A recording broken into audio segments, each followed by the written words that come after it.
So thanks everyone for coming, and welcome to this session today, which is a farm deep dive into nature-friendly dairy farming with Florence Mannerings, or Farmer Flo, as I know from Instagram. I didn't think we actually knew each other, or we'd met each other, and I did say to my friend James, I'm really looking forward to meeting Flo, to which he sent me a photograph of the two of us, about 2 people apart in the same field in Cumbria about 2 years ago, so we have actually met before. And for those of you who don't know me, my name's Whittle, so I'm a farm vet and a new entrant farmer in North East Wales, where I also sit on the steering group of the Nature Friendly Farming Network.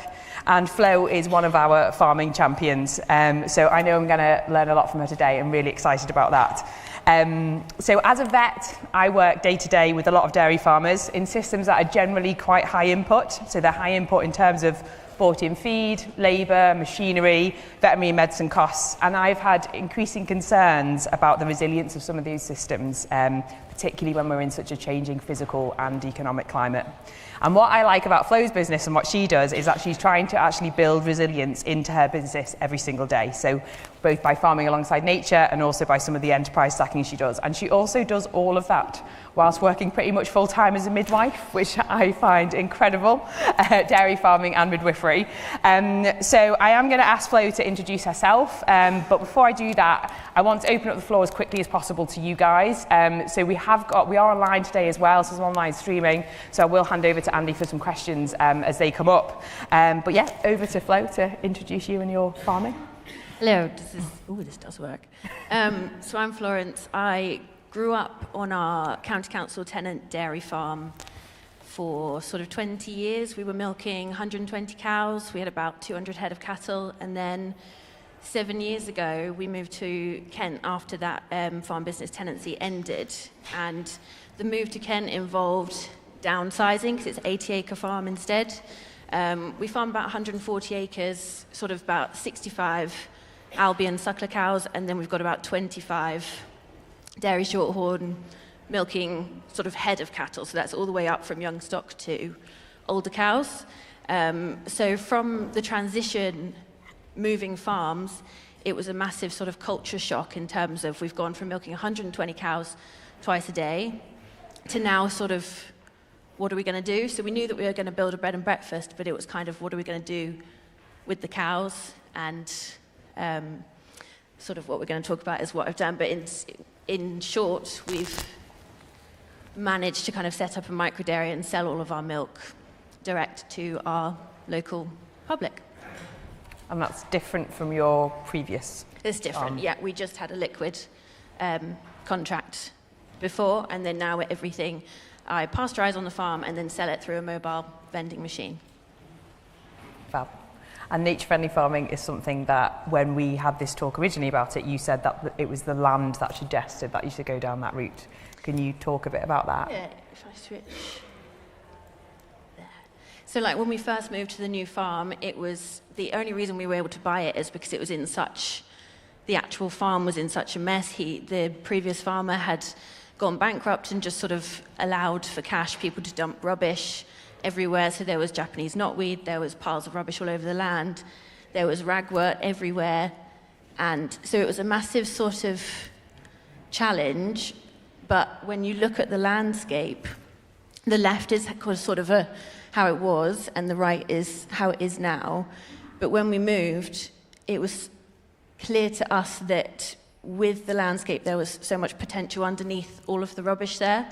We had a really fantastic Natural England rep who came and showed us that there was already sort of rare species around, and what we could do to sort of encourage that with the ways of which we farmed with our cows and the native breeds and how they would suit chalk downland, and like being able to graze all year round and encourage all the insects and beetles and everything around it. So it was just looking at this land and knowing we weren't going to be able to milk like we used to on this style in this valley, so we had to change our thoughts. So it was more like the farm suggested it to us to change our way of farming than we actually actively went in there thinking we were going to change to being nature friendly. And you did have some challenges, didn't you, in your first year with water particularly? Oh yes, water. You can kind of see it a bit on this. So the top left picture, one of the biggest fields was just one big arable field. And so we reseeded it all to grass in the spring, and then 2 weeks later we had about this massive deluge.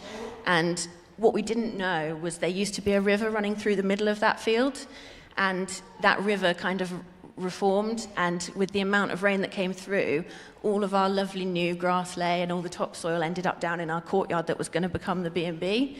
It sort of ran through the whole farmyard, and that was a big learning curve. It's one that, so that's why we've now separated it. You can kind of see in the middle, we've put 2 hedges in, so it's now, we've got a smaller paddock on the right and then split the 30 acres into 2 15-acre fields with some new hedges, which we did sort of 5-6 years ago now, so they're nicely established.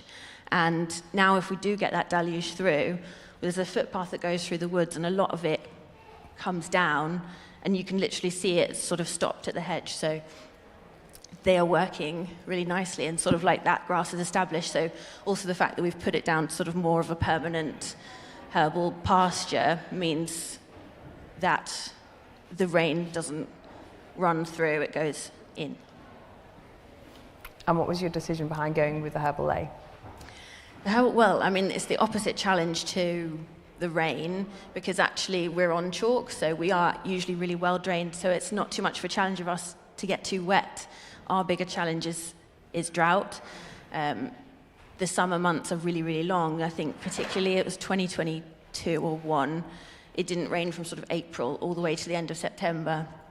And we found that everything just dried out so quickly because we don't get that wet in winter. We can graze our milkers outside, but in the summer it just goes. So with the herbs that are deeper rooted and they're much stronger and more resilient plants in this particular mix that we chose, we're hoping, I mean, we're quite new to it, only a couple of years, but we're hoping that that will sort of give us a bit more resilience when those drier months come through.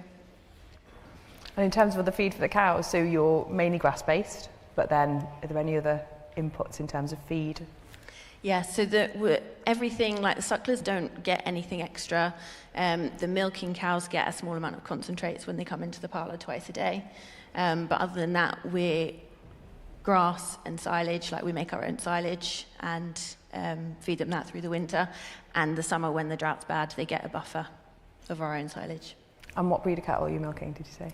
It's mainly dairy shorthorns, and then we've got Albions as well. I don't know if it comes up here.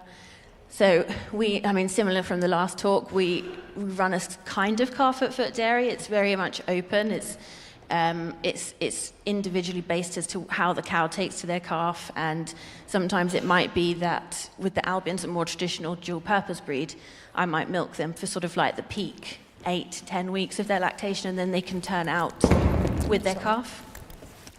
Rather than sort of take the calf off and carry on milking, so we can be sort of individually based on that. But the dairy shorthorns are the traditionally better yielders, but the Albions work really well in terms of like going out wintered and are more hardy, so they sort of work together really nicely.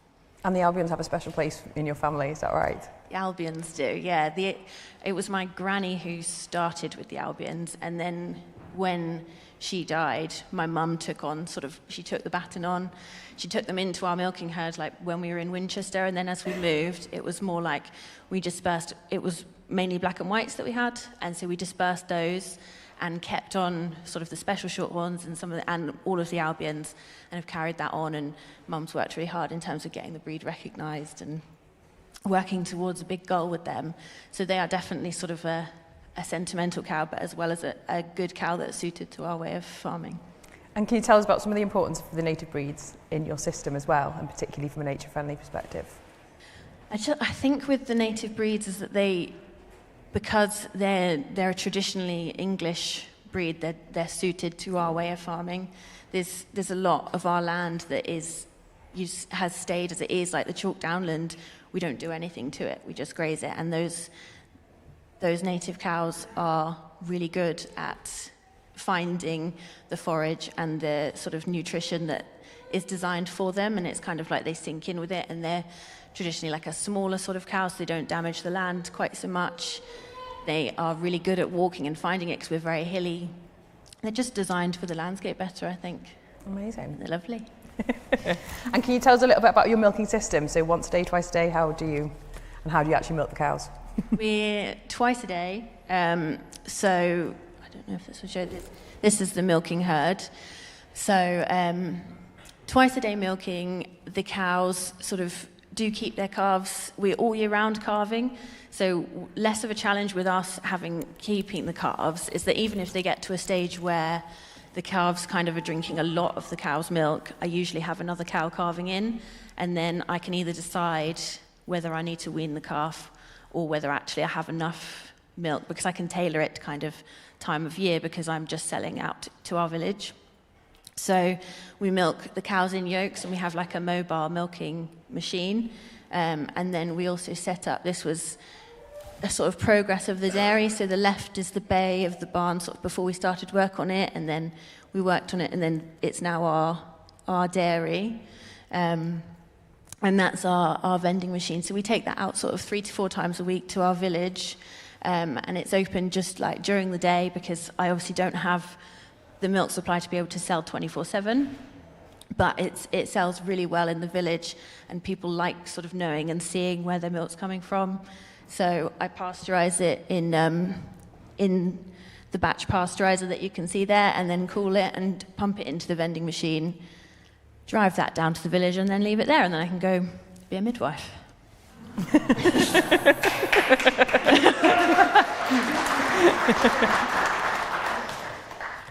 Brilliant. So I think I'll probably open up questions to the floor. I'm going to just start. Is there any online questions, Andy? No. So has anybody got any questions in the room? We have got a roving mic. Somebody at the back there? Don't know who's got the mic, sorry. Has anyone got... 1 second, guys.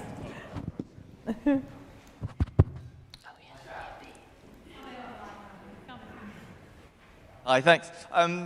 Selling direct always seems like a really scary move. How did you manage it at the beginning? Like, what came first? Were you always selling out of your milk, or was there a period where you weren't sure how to get rid of the milk, and how did you manage that? Yeah, so we started directly selling milk in 2023. So there was a big sort of from 2018 to 2023 where we didn't quite know if we were going to go full suckler or dairy. But for me, like, if you've grown up dairy farming, there's nothing else compares. Like, you love milking cows.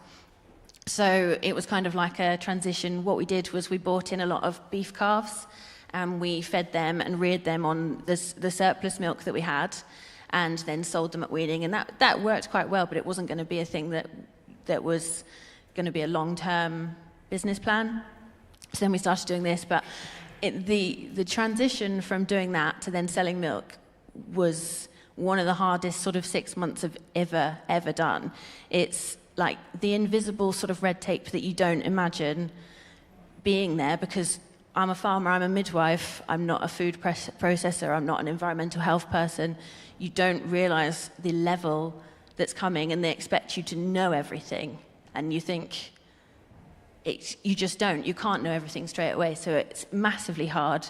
Everything goes wrong. You have to learn really quickly how to fix things, especially in these vending machines and the pasteurizers. But if you're doing it, or if you're looking at doing it, it gets better. It absolutely does, but it's usually horrific 6 months. Yeah.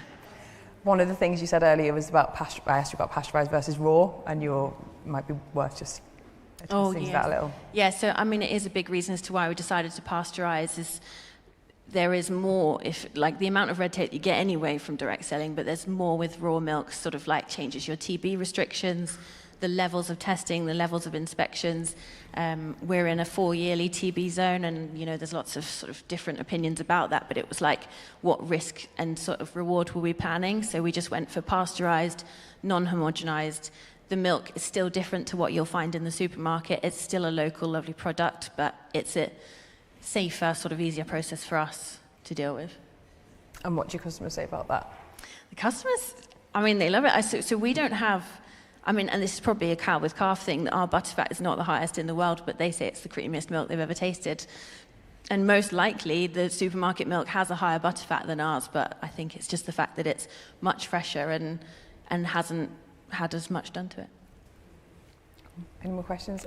Somebody here, sorry? Hi. Yeah, I think taking on a neglected arable farm like that is a great opportunity for like a case study for how the soil health and water retention is improving over time. And I was wondering, have you done any monitoring of either of those factors, or would you think about that as a case study to help with evidence for why it's like a good carbon sequestration method? We didn't do that, so I think it's more like, so obviously now it's like that's passed, you wouldn't get the better comparison, like, because we didn't do it at the beginning, but we've sort of like held some workshops of like dung beetle workshops, and they've shown like the different from professional there, sort of like how many are there, and that reflect in like the bat population, the insect population, so you can see the benefits of the livestock being there and what we're doing, but I don't know if you'll be able to directly compare anymore, because we didn't think of it at the start. We just did what we wanted. No? We moved in 2017. Nice. Well, you've been dairy farming for a long time before family, your dad? Oh yeah. I mean, my family were dairy farmers before then. For my dad milked cows for 40 years, but like on this new farm, we moved there. And what did your dad say when you moved to the farm? He said it was never milking a cow again. And he hasn't, but he just, he's focused on we have a bed and breakfast, so like when we moved, the key thing that we saw through all of the rubbish on the farm was this courtyard at the top. The top's all the before pictures, and we could see the potential for it to be a lovely bed and breakfast. So that's sort of Dad's, retirement, I say in inverted commas, because breakfast every day for sort of 12 people is not really retirement, and he still does most of the tractor work. But we found this is a really, really good way of engaging people with the farm as well, because this is literally, you can kind of see in the bottom left, there's a barn just behind, so they can just literally walk up and see us milking, ask questions. We usually save them a milkshake and things if they want one at breakfast, so it's a quite nice link for everything. Cool. Any more questions? Sorry, just lady with the lovely rainbow jacket, actually. So it's just, we're also in the process of moving to a new farm from another one, and I was really interested to hear about that sort of early stage, like how you got to know your new farm and how you kind of worked out how you were going to farm it and made those like early decisions, and to what extent did you have like any kind of advice or help from consultants? Claire, I don't know if you might also, I know you're in a similar position, maybe you've got any thoughts as well. Yeah. You need a good farm vet. I think it's probably different for everyone. I think a massive challenge was kind of like, because we weren't milking cows straight away, we took all of our young stock and sort of suckler cows. There was this time where it was like, okay, now I don't have to milk cows twice a day every day. But there's a like mind-blowing amount that we need to do, but you don't have to. It's really, really difficult. So it's like spending time. A lot of the time we would just walk the fields and pick up rubbish because there was so much everywhere, and you'd sort of start to see different things, and you kind of would picture, like if you stand at the top of our hill, you'd think, well, that needs to be multiple fields. And so it was like those little walks and stuff that can inspire you. And I mentioned before about our Natural England rep showing us what was there and what potential there could be, and sort of we've joined like a East Kent farmers group that all have kind of similar things in mind as to looking after the landscape. It was definitely a transition, but it takes time. We're still getting to know the farm now. We've been there less than 10 years, and it feels like you're just cracking the surface even now. The move is just a massive thing to get your head around, but I think it's just taking time. It's not jumping in. We started this dairy after moving, 6 years after moving, and it still felt quite fast. It didn't feel like we'd been long not milking. So I think just getting to know it was what works for me. But that's really good to hear you say that, actually. I just walk around in a state of overwhelm most of the time going, yeah. I need to do something about fencing and water, but I don't know how to do anything about fencing and water. So I don't imagine that goes away necessarily. Not really.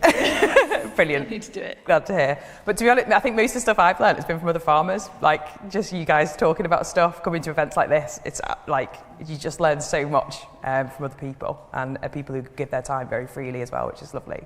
So yeah, asking questions. Oh, here he is. James Robinson in the second row, please. Yeah, thank you. Well, two of my favourite people on stage, which is great. Fantastic to hear that you're selling milk direct to the community. When you first moved there, how quickly did you sort of get involved in the community? Do you have to build that relationship before you then went out and sold the milk? And then another point to that, do you see more involvement with community on your farm? You know, maybe getting them on the farm, doing studies, doing walks, whatever it might be. You know, how deep do you want to go with that? I think we got involved, I'd say, fairly quickly because it's quite a close little village. But not that close. And actually, like, even though we sell in the village, I found like a lot of the customer base sort of like come from further afield as well. Like the sort of local ones might walk to it, but people like from further afield. So a lot of it is like social media rather than integrating properly. But I mean, our village does little events and stuff, so I think that helps. But actually, I think doing the milk machine helped us integrate more, because it's like, oh, there's a problem. You go down and talk to that customer and try and find that problem, or what's going on, or there might be a day where all the internet's gone down and the card machines don't work, so we have to stand there and take the money, and you meet everyone. So it's like, actually that's helped us integrate a bit more. And then through meeting those people, there's people who are bringing their kids, and they, you know, they sort of go, can we bring them? Can we come and see the cows? And I can say, like, you know, my details are on the trailer. You can come see them. We've had families come up. And there's a footpath running through the farm, so I often say that as well. It's like, if you don't know a specific time, just walk on through, you'll see all the cows. But definitely I'd be keen to sort of have people, like groups, come and see how the cows are milked and how the land works and what's like going on underneath it all. It's not just milking cows twice a day, every day. There's a massive load that goes into it, and it takes you back, like, this sort of everyday drudgery of it all. There's this massive picture, and to me it's like the cows that go back 20 years for me, and like I see the potential for them in the future. And it's getting, I think, the public to sort of see that we care about that massive bigger picture in terms of our cows and our land, and they would be able to see that by coming. So I'd be happy to have them. Definitely. Andy, sorry, you got an online question. Yeah, the mic, please. Sorry, guys. Sorry.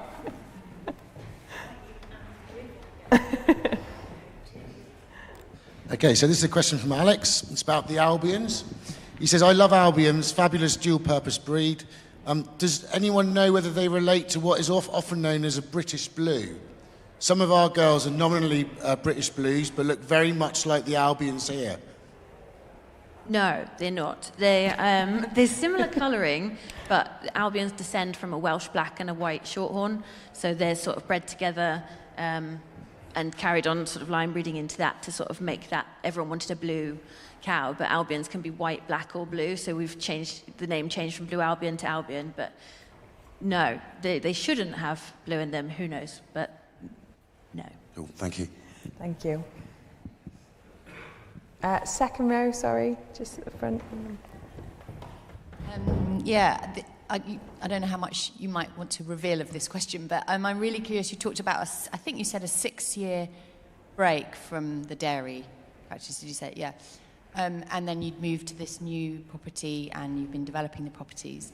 Can you talk a little bit at how you planned the financial journey of that? Because there's quite a lot of capital investment and then this period where you're not producing milk. So how you managed that, and then also how you knew it would work financially. I'd be interested to hear. So in the sort of 6-year gap, we still were like rearing on those beef calves with the milk. So we were still getting an income, and what we were doing also was we were rearing on dairy heifers, carving them and then selling them through the market. So we were getting an income, but it was like we could see, because we weren't using sex semen anymore, that was petering down and we had to do something else. So in terms of the investment, we actually got a grant from the Kent Downs AONB, so that covered 40% of the cost in terms like for how it would benefit the local community and the landscape in terms of the way we were farming it. And then predictions was very much cash flow, business plan. Like I did a 5-year cash flow, you can't predict what it's going to be like. It's hard to predict. So I always err on the side of caution, and the sales have been better than we expected, which is lovely. But so we could just go on blind faith, really, in terms of, I'm hoping it makes at least this. This is what we have to make in terms for it to work. Like, we're a small farm, but I want it to be economical. So there's bottom line figures that it had to make at least that, and then once we know that we're making more than that, then we're all right. We did have a discussion earlier about having jobs off farm and how it's often considered a slightly unusual thing for farmers want to farm full time. Yeah. Can you touch a bit on that, obviously working off farm as well, and the benefits and drawbacks? Yeah, I mean, so for me, like as a midwife, I'm a community midwife, so I'm out and about during the day, so it very much works in terms of I can fit that in the middle of milking times in the morning and the evening, because I didn't want, there's 3 of us on the farm, it's an 80-acre farm, so you can't expect that to cover 3 people. Like in this sort of day and age, it's not going to cover 3 people's living and a mortgage and everything. So I didn't want to take away from this business. I want this business to be able to reinvest. I would love some concrete one day, and I would love to have a direct line into our bulk tank, stuff like that. I want to be able to do that with the profits from this business. So it makes much more sense to me because I can still work and I have time and it's a good job. It makes sense. It's to be able to let the farm thrive instead. That was more important to me. There's definitely some benefits to seeing other people as well, isn't there? Oh, yes. Getting off the farm and having different people, it is useful. Question at the back, this lady at the back. Sorry, I'm not meaning to make you walk up and down so much. I need to organise my questions better.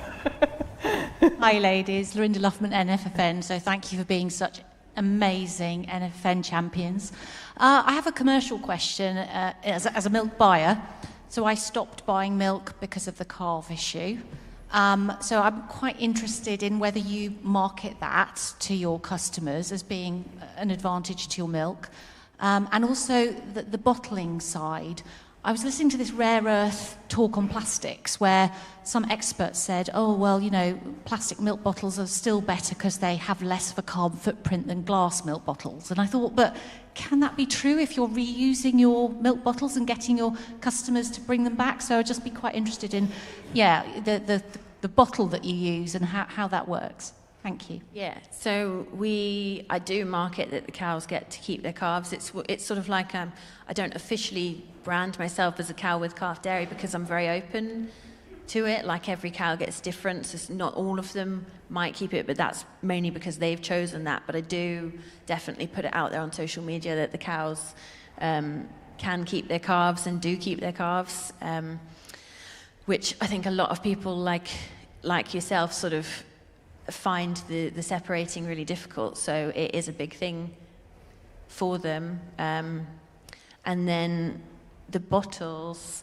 is so we've got the glass bottles, and you can see in the left-hand side of the vending machine, it's a bottle vending machine, so customers can buy their own glass bottle, and then it's up to them. We don't take them back.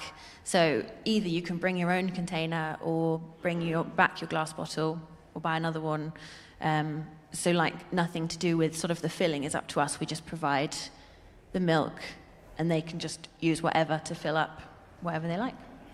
How do you decide on setting your prices? I know this morning we heard from various farmers and they've got lots of different pricing levels. How do you structure that?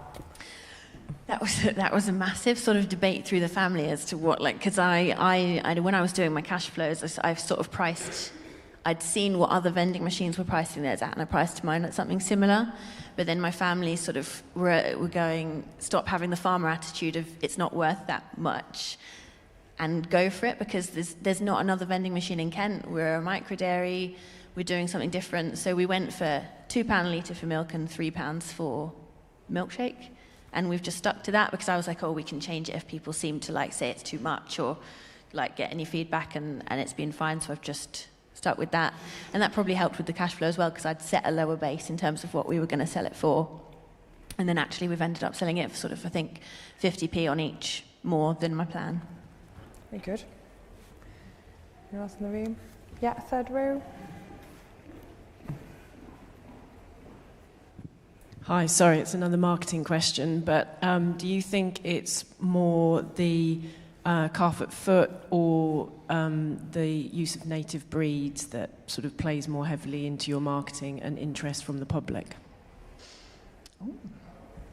Honestly, I wouldn't 100% know, because I think there's different factors into it. I think calf-at-foot probably would edge out the native breeds, because I'm not sure how much people would know in terms of like native, continental, imported. But definitely I think people like the look of the native breeds. But another thing is actually just like the social media factor. Like when you come to the vending machine, it's all like touch screen, it's all built in. So I think in terms of it being like, I mean, Instagrammable or whatever you call it, like that's a big factor too, I think. Like, and that's just being honest, like it's probably nothing to do with actually where it's come from. A lot of time in this day and age, people want to show people that they're doing something different, and I think that's a massive factor in terms of the marketing. And lady in the grey. Thinking about your decision to use herbal lays when you were converting from arable, if your Natural England advisor came out and were like, there's some really nice species here, I'm assuming they were grassland species, how did that kind of influence where you decided to put herbal lays, and what was the mix that you used on chalk downland? Because obviously chalk grassland's like quite a nice habitat. So how did that kind of like, how did you strike that balance basically? So what we did was we kept the chalk downland as chalk down, so we did nothing to it. So there's like very steep areas of the farm that we did nothing to. And then there was a field that had been just arable, and then it was sort of just like a temporary grass lay, and we were having loads of trouble with ragwort, so it was like we decided to use that one as sort of a trial of the herbal lay. So what we did first, sort of we consulted on it a bit, it was like we put it into like a temporary brassica and strip grazed that like a sort of turnipy kind of thing to just kind of get rid of ragwort and everything like that. Used the cows, grazed that, and then we went, right, and then we're going to do it properly, you know, like fully included like ploughing and everything. I know that's probably like a bad word to say or something, but it was like we wanted to do it properly, get it set in and go from there, and then that one worked really well. So then we're now going to do the 30-acre fields next in sort of transitions, but we can't do it all at once because it's such a big sort of outlay that we wanted to see that it worked. And then we'll do each one as time goes on, but we definitely will keep the chalk downland untouched as it is and just graze it, and we sort of only graze it at certain times of the year. It can be grazed all winter, not grazed in summer, to sort of allow those different flowers and species and stuff to thrive and grow, and then we can graze it after that. Do you think you've become more interested in the nature on the farm? I know you'd written a list of things that you found to share today. Yeah. Is that something that's changed for you as well? I think it is. I think when you sort of start like looking at it, and then you sort of get a bit nerdy and sort of like get excited by like finding a new like orchid or different type of like vetch or something, and it's just as you sort of walk around, you take little pleasures from it. But you've got to do that when you're farming. It's sort of like, otherwise the day-to-day is too sort of hard. You've got to take time to be excited by the little things, I think. Any more questions? Sorry. Thanks for the talk. So I feel very up to date with where you've come from and where you are now. What's your thoughts on 2025 and the future? My thoughts on 2025 at the moment are I'm quite happy. Because starting out was so hard, and it is difficult to balance sort of like trying to have a bit of a life, be a midwife, milk cows twice a day. At the minute, I'm happy with how it's going. It's like might be finding new locations for the vending machine, sort of like getting it out a few more days a week. I would love like longer term to have a sort of farm gate vending machine and then just use the trailer for events, and sort of change the percentage of the suckler cows. You know, if we've got 90 head of cattle, at the moment it's very much kind of like 60-40 or thereabouts, dairy and suckler, or suckler dairy. And I would like to sort of like switch the balance and make the dairy bigger and stuff like that. But that's like I'm not sure I can face that one quite yet. Would you have more vending machines? Yeah, maybe. Yeah, if this one keeps behaving, I might consider it. Any more questions in the room? Yeah, sorry. Sorry, just a bit of a practical question, but kind of where did you get your vending machine from? Did you have to kind of design it and get it built, or did you buy it as a built complete unit? Built complete unit. So we designed it and sort of like from Daisy Vending. They do like most of the standard vending machines, and then this is quite a new thing that they do. Like they build it completely. So like you work with them to design it, but like it came as one complete thing. My initial plan was to put a vending machine in a horse trailer and sort of do it like that. But then when I saw that they were doing this, it was kind of like a no-brainer. Get like the full shebang, all nice. Where did the decision come from for the vending machine in the first place? Was that you or your dad or your mum or a bit of both? I'd wanted to do a vending machine even like on our last farm, but it didn't make sense when we knew we'd have to be leaving.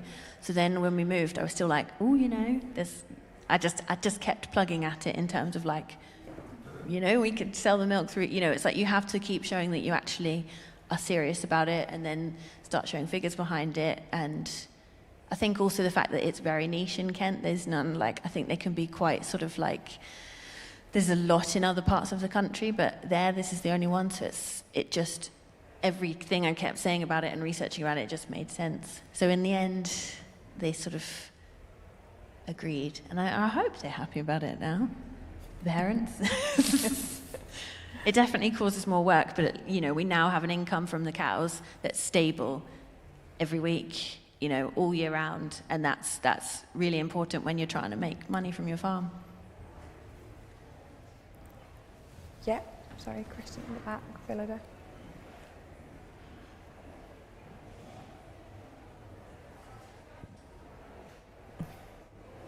Hi, Flo. Just wondering, obviously your family had a relatively conventional background in dairy farming. Was there any resistance from your dad and things to move to doing things quite differently in the way you're doing them now? No, I don't. The resistance was more like in the, are we sure that we want to go back into milking cows twice a day every day? Because it ties you, like it really does. And we're not, you know, we do it all year round. So I think that was the thing of, are we sure that that's something that, you know, they've just got out of doing it for 20 years. I wasn't doing it all that time because I was tiny. So it's like, that was the biggest resistance. But the fact of doing it differently was like a no-brainer because, and I think when you think of like family farm relationships, it can be a massive challenge because granddad, dad, everyone has always done it that way. But when you move to a new farm, well, none of us have ever done it. And so therefore we can all kind of, there's still conflict and there's still like people want to do things in a different way or disagree or anything like that. But the fact that we've all moved to a new place, so we don't have any sort of like 50-year-long habits, I think meant go for it. If it works, it works. You have to make do. Like, we just had to see if we could make money, and then now it's kind of like, okay, we're making money, now we can kind of fine-tune it into a way that will hopefully make our lives easier, but it's definitely, you just have to start, make do, keep going, then see what you can do next. And on that note, what is your biggest frustration? Like, what really gets you go? I mean, it sounds ridiculous, but mine's probably like mud. I hate it. Like, I see other people's sort of like lovely concrete yards, and I'm so jealous. It's like, but I think, I mean, it ties in with weather and stuff, but it's like when you're trudging through it every day and you think, oh, like it can drive you a bit mad, but then you think, where's the priority going to be? I don't really have the money to invest in a whole new concrete yard. We can do things all right. So, yeah, I mean, at the moment, it's the mud that drives me a bit mad. I can't wait for a frost, but we're in Dover. It's always warm. And on the flip side of that, what's your most favourite thing? Most favourite thing. I mean, you'd probably all expect me to say carving because I'm a midwife, and I do love carving. But really it's like, I don't know if it's dairy specific, but it's kind of the longevity of it all. So like if I think of my oldest cow, she was born in 2013. She's my absolute favourite. I was there when she was born. I've taken her to shows every year up until sort of COVID. I've been there for every time she's given birth. She's about to have her 10th calf at the end of this month. I've been there for rearing each of her calves and seeing them have their calves. And that's not just isolated to like her. That's every single different cow family that we have on the farm. You can look back and see where they were, and you can plan for what you'd like the family to become in the future. So I find it hugely satisfying to know that whatever we've done, and there's like a lasting impact of that in terms of breeding going forward, and knowing that that was kind of like our influence that did that.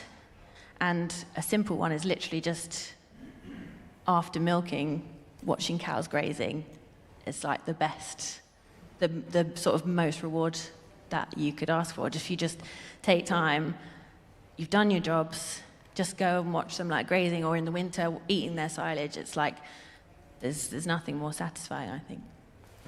We've probably got time for maybe one or two more questions. So, go on, Andy. Sorry, well, one online.